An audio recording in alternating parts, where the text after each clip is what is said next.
Tenemos enlazada vía Zoom a la candidata al Congreso por el Partido Morado con el número 13, Lisette Meléndez. Muy buenos días, candidata. Bienvenida. Muy buenos días a ustedes. Gracias por el espacio. Bien, gracias por estar con nosotros. Bueno, la dinámica es sencilla, vamos a hablar de diferentes temas, hablando, por supuesto, en los próximos minutos de sus propuestas, pero algunos otros temas de coyuntura que va a ser necesario conocer su impresión o su percepción de los hechos. Bien, comenzamos. Primero, presentándose, por favor, y diciéndonos por qué quiere llegar al Congreso de la República. Adelante.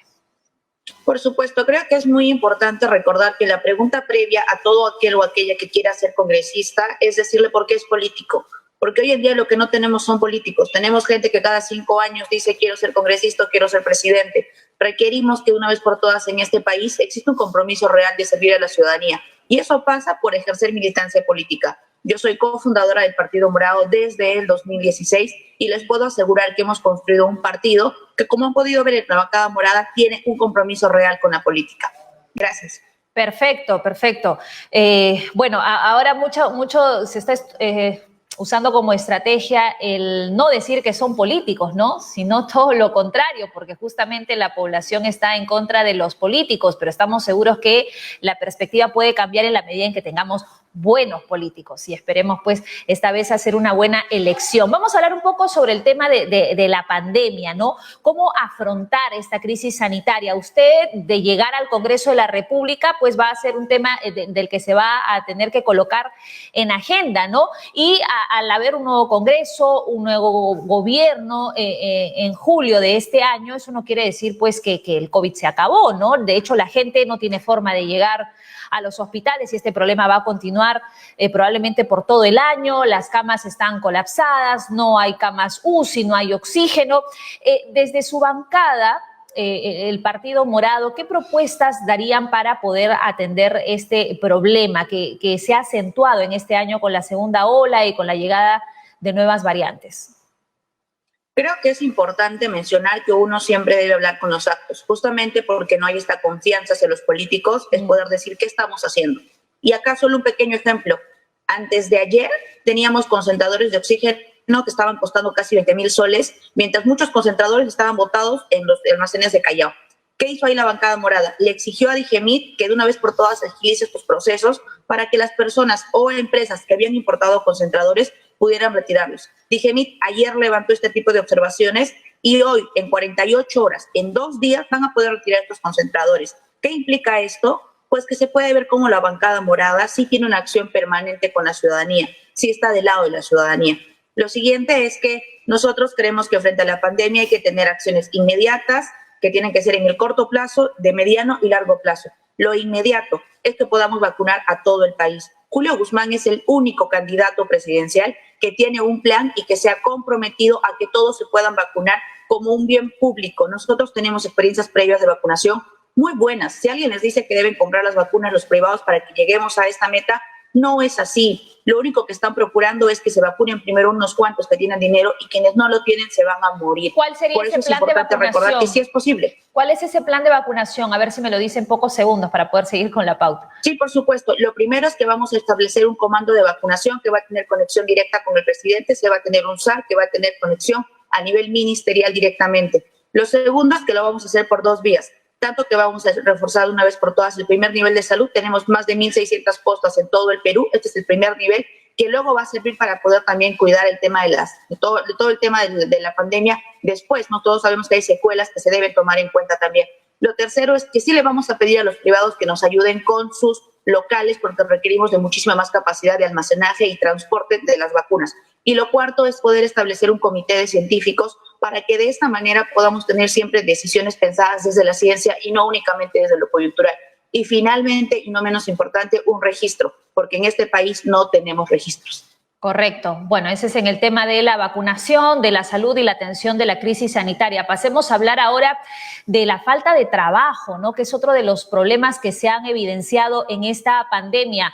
Hoy hablamos de casi un 80% de la economía que es informal. Las MIPES están padeciendo con esta emergencia sanitaria. Estábamos mostrando hace instantes una nota del padecimiento de los comerciantes de Gamarra, por ejemplo, de los empresarios de la belleza que también han visto sus negocios quebrados, de los restaurantes que temen que vaya a quebrar finalmente su emprendimiento. Bueno, es una preocupación latente y constante, ¿no? Desde ese punto, hablando de esta falta de trabajo, del desempleo, ¿cómo van a trabajar desde el Congreso por este tema de llegar a ser elegida?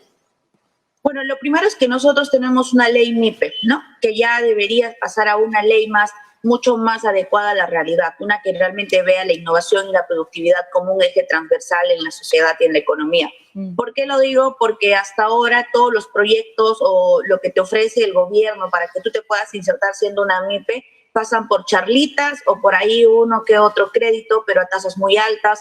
Entonces requerimos que el apoyo al emprendedor sea real. Para esto el Partido Morado va a proponer una nueva ley dentro de la que se va a crear una agencia única de innovación y competitividad para que todo emprendimiento tenga un soporte de principio a fin, que no sea únicamente una charla o que no sea únicamente, oye, ¿sabes qué? Tienes que formalizarte y entrar a SUNAT. No, que tú realmente puedas tener el soporte. Quiero importar, quiero exportar, quiero constituir una empresa, tengo una idea de innovación y lo más importante, que todas las empresas tengan una base tecnológica. En medio de la pandemia hemos podido ver lo importante que es tener estos conocimientos y cuánto de alfabetización digital falta en el país. Por eso nosotros sí tenemos un plan real para que los emprendedores y las emprendedoras, con énfasis en las mujeres, puedan integrarse bien a la economía. Y para eso hay que reconocer un tema fundamental, Catherine, discúlpame, y es que muchísimas de estas precariedades responden a que los emprendimientos en el país son para generarte el empleo, porque no hay oportunidades. Por eso el Partido Morado lo primero que va a hacer es crear un programa de empleo masivo de 6 meses y lo segundo, fortalecer todo el tema de acceso a educación superior técnica y, lo más importante, poder reconocer las capacidades, porque hay millones de jóvenes que tienen capacidades que no son valoradas en el mercado.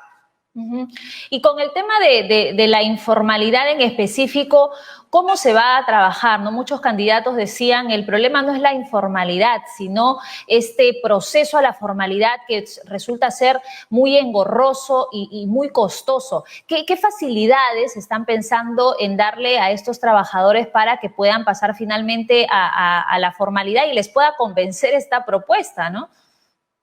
Bueno, yo soy provinciana, soy de Apurímac. He crecido en el emprendimiento desde muy pequeña, he vendido en las calles, sé perfectamente lo que tiene que pasar un emprendedor y emprendedora para salir adelante. Entonces, entiendo lo que tienen que pasar siempre y por eso es que yo creo en mi Partido Morado. Soy parte esencial y creo en la militancia y en la construcción de instituciones. ¿Qué tenemos que hacer? Pues primero quitarle este título de informal. Para el Partido Morado no son informales, lo que son independientes. Dicho eso, lo segundo es, sí, los procesos son muy engorrosos y por eso la transformación digital del Estado va a permitir que uno pueda insertarse, pero no únicamente para que tengas el RUC o para que registres a las personas que trabajan contigo. Tiene que ser un círculo completo. Tenemos que tener información laboral, tributaria, financiera. Eso es muy importante. Cuando un emprendedor logra ver que tener ciertos documentos te permiten a ti acceder a tasas mucho menores, dices, oye, ¿por qué tanto tiempo estuve pagando 40% de interés si podía haber accedido a 10%, a 8%? Eso es posible y es viable. Y el Estado va a apoyar a los emprendedores para que puedan tener un aval adicional y accedan de una vez por todas a financiamiento correcto y justo. Y aquí quisiera mencionar un tema muy importante y es que Acción Popular se la pasa diciendo voy a apoyar al emprendedor porque apoyo el emprendimiento nacional. Claramente el señor Lezcano no tiene idea de cómo se hace un emprendimiento en este país. Para lo mínimo tienes que terminar importando cierto tipo de material. Entonces va a cerrar para que no tengamos ese material y nos va a hacer nuevamente encarecer costos. Lo que se requiere es insertarnos al mercado de manera correcta, tener mejores herramientas, que PROMPERÚ no únicamente sea una oficina de saludos, sino que realmente te permitan a ti tener conexión con el exterior. No se trata de cerrar las puertas al mundo, se trata de abrirlas y hacernos más competitivos a nosotros, como emprendedores pujantes como somos todos en el Perú. Correcto. Estaba leyendo sobre sus propuestas de campaña y hay una ley que usted quiere impulsar de llegar al Congreso, ¿no? Es la ley de la niña, el niño y el adolescente. ¿Qué tipo de beneficio o protección estaría buscando a partir de este proyecto de ley? Claro, muchas gracias. Mira, lo que sucede es que ya tenemos una ley, pero el problema es que necesitamos una nueva que permita que los derechos de los niños y las niñas en este país no estén divididos. ¿Qué sucede en los ministerios? Cuando el MIDIS dice, mira, necesitamos esta política para que los niños de 3 años tengan acceso a tal o cual derecho, el Ministerio de Educación le dice, no es mi problema, no me compete. Ese tipo de situaciones se tienen que sacar de ahí, y eso va a pasar cuando los derechos de los niños sean vinculantes y podamos asegurarles desde el vientre de la madre hasta todo el espacio en el que se tengan que mover seguridad plena. Hoy, si un niño pasa por violencia, lamentablemente, si no hay un adulto que lo defienda, ese niño va a crecer en ese círculo de violencia. Eso no puede seguir pasando. Necesitamos tener herramientas para proteger a los niños y las niñas de este país, porque pensamos mucho en el futuro económico, pero no pensamos en el futuro social. ¿Cuántos niños pudieron haber sido criados diferentes de haber tenido protección en su momento? Por eso el compromiso con la infancia va a empezar por nosotros en el Partido Morado, desde la protección de la madre en el vientre, y para eso vamos a tener un programa masivo de apoyo. Toda mujer embarazada va a tener un soporte real durante los 3 primeros años de vida, y vamos a poder hacer que Jaliwarma pase de únicamente darte un alimento en los jardines públicos a todos. No va a haber un solo jardín del país que no tenga soporte, tanto alimenticio como psicológico. Entonces, no apoyarán el aborto en ninguna de sus formas. Nosotros estamos a favor del aborto en los casos de violación. Ok. Antes de darle algunos minutos adicionales para que nos hable de sus otras propuestas de campaña, quería hacerle la consulta respecto a lo que vienen arrojando las encuestas, ¿no? Lo que ha llamado la atención de estas elecciones, que es un tanto atípico que los candidatos, tanto presidenciales como al Congreso, no superan los 2 dígitos, ¿no? Entonces, eso nos da a ver que hay un antivoto potente y que la gran mayoría del electorado no saben por quién votar, no le convencen los candidatos, no tienen claras las posiciones. Y si hablamos del Partido Morado en específico, el porcentaje que se le da al señor Julio Guzmán es bastante bajo, ¿no? No llega ni al tercero ni al cuarto lugar según los últimos sondeos. Y si hablamos de la intención de voto congresal, también tienen un porcentaje débil. Los especialistas, analistas políticos con los que hemos conversado nos indican que este poco tiempo que queda, 1 mes y medio, va a ser crucial y que podría cambiar incluso los números, no en gran manera, pero por ahí podríamos ir teniendo el panorama un poco más claro. Desde el Partido Morado, ¿qué estrategias están barajando para el poco tiempo que queda al 11 de abril para poder revertir estas cifras, estos números? Lo primero es seguir fortaleciendo la institución política como tal, porque eso le da la seguridad a la ciudadanía de que somos un partido que cree realmente en la política y no es una tienda de campaña que para abriendo cada 5 años. Lo segundo es que Julio en este momento está en una gira por el norte. La semana pasada estuvo en una gira por la selva, y él va a seguir visitando todas las regiones del Perú para que pueda demostrarle de primera mano a la ciudadanía que es un candidato preparado, que tiene un partido que él ha fundado y por el que ha estado 5 años visitando todo el país. Él no está visitándolo ahorita. Hace 5 años ya visitábamos el Perú porque teníamos que constituir comités y teníamos que armar un plan de gobierno que responda a la realidad del país. Lo siguiente es que entendemos perfectamente que la ciudadanía en este momento está preocupada por la salud, por el trabajo, por la educación, y porque quizá no hay ni un peruano que no tenga una persona cercana que esté pasando por algún tema difícil por el COVID. Por lo tanto, siento que es importante tener mucha consideración en ese sentido y poder aprovechar los pocos espacios en los que se puede hablar de política para decirle al peruano de a pie que nosotros como Partido Morado nos comprometemos a que esta situación no se va a volver a repetir, porque vamos a sentar las bases para que la educación deje de ser un privilegio y comience a ser un derecho. La educación también, y que tengamos trabajo de una vez por todas. Creemos en eso y nos hemos preparado 5 años. Estoy segura que en estos poco más de 40 días la ciudadanía va a poder ver cómo el Partido Morado sí tiene un proyecto claro de país y va a permitir que nos den una oportunidad, porque esta va a ser la primera oportunidad para el gobierno del Partido Morado. Lo que tenemos hoy es un gobierno de transición en el que lamentablemente estamos a causa de 105 golpistas, y eso no puede volver a pasar. ¿Cómo vamos a volver a confiar en bancadas cuyos partidos simplemente se lavan las manos y dicen no es mi problema quién lleve al Congreso? Yo puedo decir orgullosa que soy feliz y orgullosa de los 9 congresistas que llevó el Partido Morado.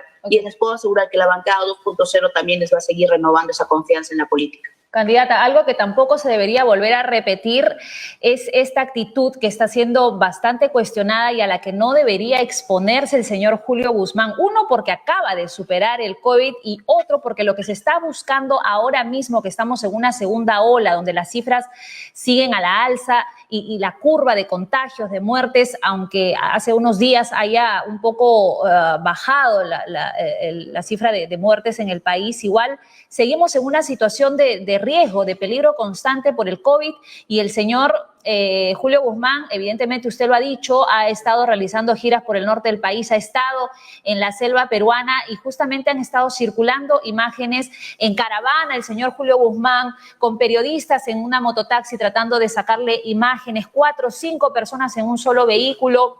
En las mototaxis habían también varias personas, se supone que los vehículos tienen que salir con pase laboral y ahí se vuelve a caer en lo mismo, ¿no? O sea, hay que ser respetuosos de las normativas. Hoy estamos en pandemia, si bien es cierto, hay que acogernos a las plataformas digitales para seguir haciendo campaña, que es algo que dijo el señor Guzmán, y evidentemente sí tiene que hacer campaña, pero evitar nuevamente este tipo de errores, ¿no? Que es llevar, digamos, a los simpatizantes a que incurran al error y también a exponerlos al peligro con las aglomeraciones, no respetando los protocolos de bioseguridad y eso creo que es algo que se tiene que atender. Estuve leyendo en redes sociales que había una ciudadana que incluso estaba pretendiendo denunciar el hecho. Así que, bueno, hay que tener mucho cuidado con eso. Antes de terminar, porque nos quedan pocos minutos, le quiero dar 2 minutos, por favor, para que nos diga cuáles son sus propuestas bandera de llegar al Congreso de la República, además de la que ya me mencionó, que es la nueva ley de la niña, el niño y el adolescente.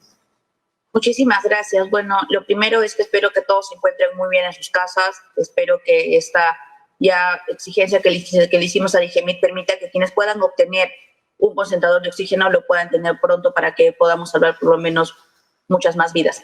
Nosotros vamos a promover una agenda legislativa como institución. Elijan al candidato que elijan del Partido Morado, pueden tener la seguridad de que estas propuestas se van a llevar a cabo. ¿Cuáles son las primeras y principales que de alguna manera quisiera promover, si ustedes me dan su confianza? Es el emprendimiento para que el emprendedor deje de ser la última rueda del coche. La segunda, la ley de salud mental, que tiene que volver a reconocerle el trabajo a los psicólogos. Tenemos muchos psicólogos en el país que están al margen, que no tienen trabajo y que podrían insertarse en todo un trabajo preventivo y de cuidado en la salud mental.